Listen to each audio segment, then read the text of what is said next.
OpenStack Swift Honest Review.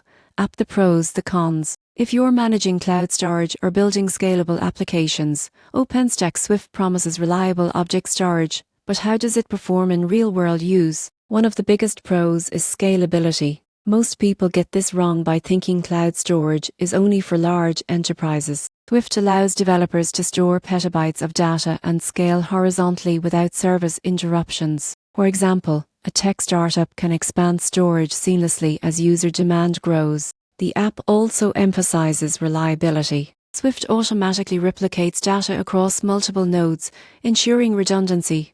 If one server fails, your data remains accessible, making it ideal for critical applications. It also supports versioning and auditing, helping track changes and maintain compliance. Another advantage is integration. Swift works well with other OpenStack services and supports APIs for automation, making it highly flexible for developers building custom workflows. However, there are cons. Setup can be complex for beginners, requiring technical knowledge of server configuration and networking. Performance may vary depending on the underlying hardware, and monitoring can be challenging without additional tools. In conclusion, the OpenStack Swift app is perfect for developers and businesses needing scalable, reliable object storage. The surprising truth is that while Swift is extremely powerful, its not plug-and-play effective use demands proper setup and technical expertise. If you need enterprise-grade cloud storage with robust redundancy, Swift delivers, but be prepared to invest time in configuration and monitoring for optimal results.